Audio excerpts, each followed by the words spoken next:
দীক্ষা কি এবং আমাদের আত্মিক জীবনের মধ্যে এই জলদীক্ষার প্রভাবই বা কতটা। তাহলে প্রথমেই বলি, এই জলদীক্ষা হচ্ছে দেশের আর 5টা দীক্ষার মতো। যেমন কৃষ্ণ দীক্ষা আছে, কালী দীক্ষা আছে, তেমনই জলদীক্ষাও একটা দীক্ষা। যোহন প্রথম এই দীক্ষা চালু করেছিলেন। যোহন পৃথিবীতে এসে প্রথম এই জলদীক্ষা চালু করেছিলেন। এমনকি আমাদের যিশু দাদা এই যোহনের কাছেই জলদীক্ষা নিয়েছিলেন। তিনি এই দীক্ষা সেই সময়ের লোকদের দিতেন যারা তাদের অতীত জীবনের পাপ কাজের জন্য অনুতপ্ত হতো। অর্থাৎ যারা ভুল করে ফেলেছে, যারা পাপ কাজ করে ফেলেছে, তারা নিজেদেরকে সংশোধন করবার জন্য এই জলদীক্ষা নিতে আসতো। মানে আমি পাপ করে ফেলেছি, আমি এই পাপের জন্য নিজে বুঝতে পারছি, তাই আমি এই পাপ থেকে মন ফেরাতে চাই, জলদীক্ষা নিতে।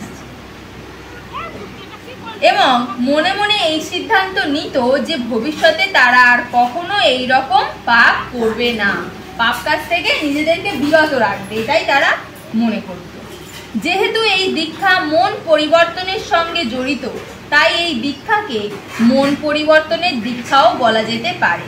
তাহলে এই দীক্ষাটা কি করে? শুধুমাত্র আমাদের মনটাকে পরিবর্তন করে, পাপ থেকে মনটা ফিরিয়ে নেয়। প্রিয় ভাই বোন, এখানে একটা বিষয় বিশেষভাবে লক্ষ্য করার আছে। যদিও এই জলদীক্ষা শুধুমাত্র একটা মন পরিবর্তনের ব্যাপার বিষয়ে জড়িত, তবুও আজও বহু খ্রিস্ট বিশ্বাসী ভাই বোনেরা ভেবে থাকেন যে এই জলদীক্ষাই হলো তাদের স্বর্গে প্রবেশের একমাত্র পথ। কারা ভেবে থাকে? খ্রিস্ট বিশ্বাসী ভাই বোনেরা, অর্থাৎ যারা খ্রিস্টান, গোঁড়া খ্রিস্টান, তারা কি ভেবে থাকে যে এই জলদীক্ষা নিলেই আমরা স্বর্গে চলে যেতে পারবো, আমাদের আর কোনো কিছু দরকার নেই, জলদীক্ষা নেবো, স্বর্গে চলে যাব। একবার যদি কেউ কোনোভাবে এই দীক্ষা নিয়ে নিতে পারে, তবে তারপর জগৎ নিয়ে ভাববার আর কোনো দরকারই পড়বে না, তারা এটা মনে করে। পরজগৎ নেই, হ্যাঁ, পরজগৎ নিয়ে ভাববার আর কোনো দরকার পড়বে না। মানে কি? জলদীক্ষা মানে পরের জগতে চলে যাবে। এই জগতে সে যতই পাপ কাজ করে থাকুক না কেন, জলদীক্ষা নিলেই স্বর্গে চলে যাবে, তারা ভাবে। সে তার মৃত্যুর পর হাসতে হাসতে স্বর্গে যেতে পারবে, কারণ এ পৃথিবীতে জলদীক্ষা নেওয়ার সঙ্গে সঙ্গেই তার নাম স্বর্গের জীবন পুস্তকে লেখা হয়ে যাচ্ছে, এটাই তাদের ধারণা। তাহলে তারা কি মনে করে? মনে করে যে আমরা জলদীক্ষা নিচ্ছি, আমাদের জীবন পুস্তকে নাম উঠে যাচ্ছে, আর আমরা স্বর্গে হাসতে হাসতে চলে যাব। দেখুন প্রিয় ভাই বোন, আপনাদের মতো যারা এইভাবে তাদের আবেগের বশে এই রকম চিন্তা করে থাকেন, তাদের কাছে আমাদের বিনীত আবেদন এই যে দয়া করে এই ব্যাপারটা একটু বাস্তব দৃষ্টিভঙ্গি দিয়ে দেখবার চেষ্টা করুন। তা নইলে যে ভাই জানবেন ভবিষ্যতে আপনাদের ভীষণ অনুশোচনা করতে হতে পারে। বলছে আমরাও যারা ওই সব গোড়ামি হয়তো বিশ্বাস করে নিলাম, নিয়ে আমরাও জলদীক্ষা নিয়ে নিলাম এবং খুব আনন্দে আছি, আমরাও মৃত্যুর পর স্বর্গে চলে যাব। কিন্তু ভবিষ্যতে যখন যিশুর ব্যাপারে জানতে পারবো, আর এটাও জানতে পারবো যে জলদীক্ষা দিয়ে মানে আদৌ স্বর্গে যাওয়া যায় না। যখন দীক্ষা বলেই দিয়েছিল, হ্যাঁ, যখন দীক্ষা দিয়েছিল তখন বলেও দিয়েছিল যে এটার দ্বারা তোমরা কেউ স্বর্গে যেতে পারবে না। এই জিনিসগুলো যখন আমরা ভবিষ্যতে জানতে পারবো, বাইবেল পড়ে বা কারোর মুখ থেকে যখন জানতে পারবো, তখন কি আমাদের অনুশোচনা হবে না যে আমি তাহলে জীবনে কি করলাম, শুধু জলদীক্ষা নিয়ে বসে আছি, ভাবছি আনন্দে স্বর্গে চলে যাব? পাপের মুক্তি তো পাবোই না, এমনকি স্বর্গে প্রবেশের কোনো অধিকারও পাবো না। এক তো পাপ থেকে মুক্তিও পাবো না, আর স্বর্গে প্রবেশ করার অধিকারও পাবো না।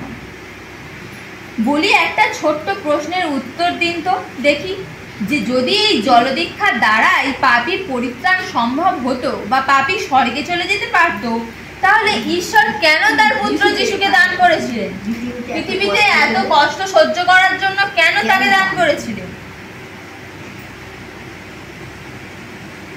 কেনই বা তার পুত্র যিশুকে পৃথিবীতে পাঠালেন, আর কেনই বা ক্রুশে তার মৃত্যু বহাল করলেন না? প্রিয় ভাই বোনরা, আবার বলি, বিশ্বাস করুন যে এই জলদীক্ষা দিয়ে স্বর্গে প্রবেশের অধিকার কোনো দিনই পাওয়া সম্ভব না।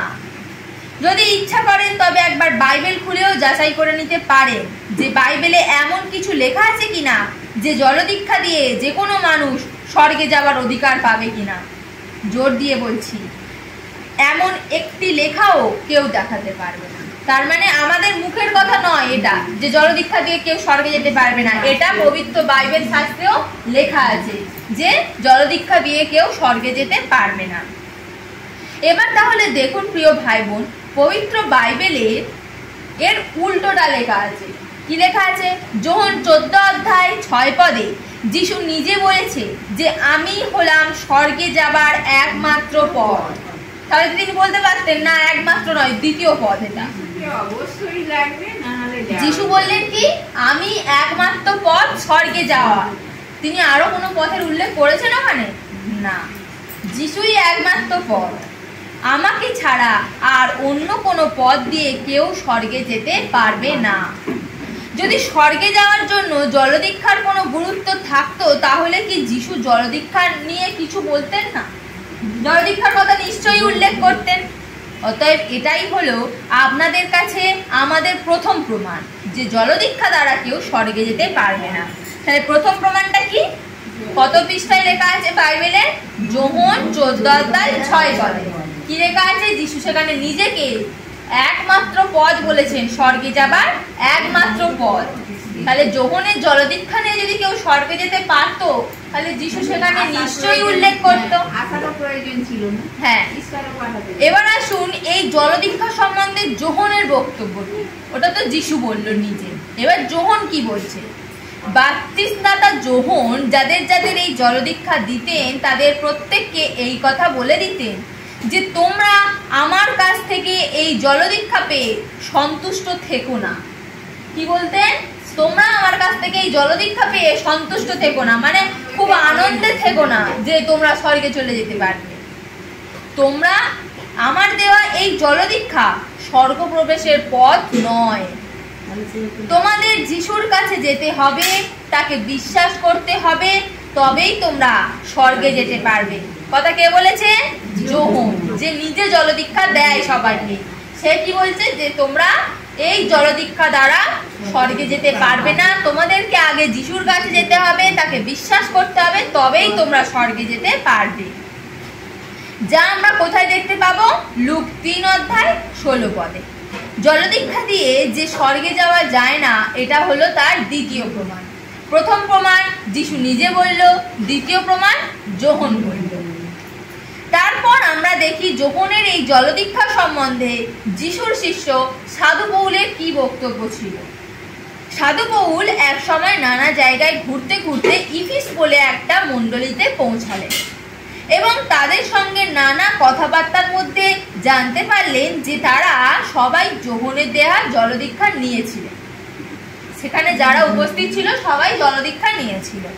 তখন তিনি তাদের স্পষ্ট ভাষায় এই কথাই জানিয়েছিলেন যে যোহনের দেয়া এই জলদীক্ষা দিয়ে কেউ কখনো স্বর্গে যেতে পারবে না। স্বর্গে যেতে হলে কি করতে হবে? যিশুকেই বিশ্বাস করতে হবে। তিনি নিজেই পাপীদের স্বর্গে যাবার উপযুক্ত পথটা করে দেবেন, যা আমরা দেখতে পাবো প্রেরিত 19 অধ্যায় 2 পদ থেকে 4 পদ পর্যন্ত। এখানেও আবার প্রমাণিত হয়ে গেল যে জলদীক্ষা দিয়ে কেউ স্বর্গে যেতে পারে না। তাহলে যিশুর শিষ্য সাধু পৌল কি বলল?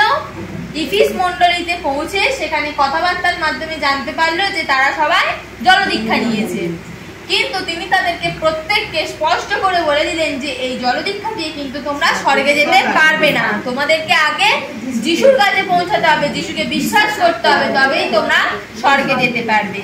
প্রিয় ভাই বোন, এইবার সবশেষে আসুন দেখি এই জলদীক্ষার সম্বন্ধে যিশুর দৃষ্টিভঙ্গি কি রকম। এটা বুঝতে হলে আপনাদেরকে খুলতে হবে লুক 23 অধ্যায় থেকে। যিশুর শত্রু জিহুদিরা যিশুর মৃত্যু ঠিক করেছিল কালভেরি পাহাড়ে ক্রুশের ওপর।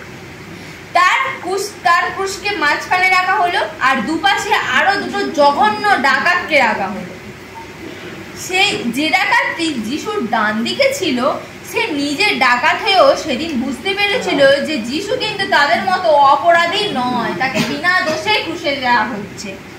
তিনি ছিলেন একজন নির্দোষ ব্যক্তি এবং এটাও বিশ্বাস করেছিলেন যে যিশুই হলেন স্বর্গের ঈশ্বরের প্রিয় পুত্র।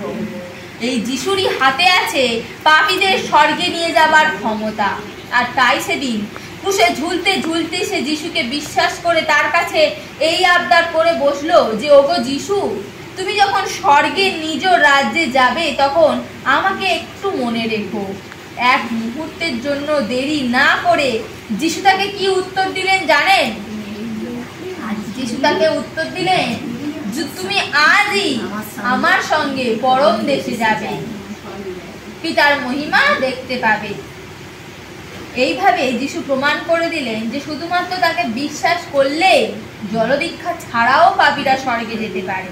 তাহলে ওই ডান দিকের ডাকাতটা কি জলদীক্ষা নিয়েছিল? সে তো জঘন্য ডাকাত, জঘন্য পাপী, সে কেন জলদীক্ষা নিতে যাবে? নিজে পাপী বলে এক নম্বর তো ক্ষমা চেয়েছিল, আর দ্বিতীয় তাকে ঈশ্বর পুত্র বলে বিশ্বাস করেছিল, তাই সে পেয়ে গেল পাপের পরিত্রাণ আর স্বর্গে যাওয়ার রাস্তা। প্রিয় ভাই বোন, এই পৃথিবীতে আজও আছে যারা তাদের স্বর্গে যাবার পথ হিসাবে অন্ধভাবে জলদীক্ষার উপর নির্ভর করে আছে। বিশেষ করে খ্রিস্টানরা ভেবে থাকে যে জলদীক্ষা না নিলে কেউ আমরা স্বর্গে যেতে পারবো না। তাদেরকে এই প্রশ্নই করি যে বলুন তো ভাই, এই ডান দিকের দস্যুটা বিনা জলদীক্ষায় কিভাবে স্বর্গে প্রবেশের অধিকার পেয়ে গেল? উত্তর হলো এই যে যিশুর ওপর তার খাঁটি বিশ্বাসের জন্যই সে এই অধিকারটা অর্জন করলো। তাহলে এবার নিশ্চয়ই বুঝতে পারলেন তো যে জলদীক্ষা নয়, শুধুমাত্র যিশুকে বিশ্বাসের মাধ্যমেই আমরা স্বর্গে যেতে পারবো। তাই প্রিয় ভাই বোন, সবশেষে বলি, এই পৃথিবীতে যারা অন্যান্য ধর্মের লোক আছে, যারা যিশুর কাছে আসতে চায়, যিশুর মাধ্যমে স্বর্গে ঈশ্বর পিতার কাছে পৌঁছাতে চায়, কিন্তু আপনারা যখন শোনেন এই যিশুর কাছে আসতে গেলে, যিশুর মাধ্যমে স্বর্গে পিতার কাছে পৌঁছাতে গেলে জলদীক্ষা নিতে হবে, অনেকে কিন্তু পিছিয়ে যায়। তারা যিশুকে না জেনেই চলে যায়। যখন শোনে যে তাকে নাকি যিশুর কাছে আসতে গেলে জলদীক্ষা নিতে হবে, তখন তারা কি করে? পিছিয়ে যায়। আর এই জলদীক্ষার ভয়ে আপনারা আবার যিশুর কাছ থেকে পিছিয়ে যান। প্রিয় ভাই বোন, আপনাদের কাছে আমার এই বিনীত নিবেদন যে আপনারা দয়া করে আর পিছিয়ে যাবেন না।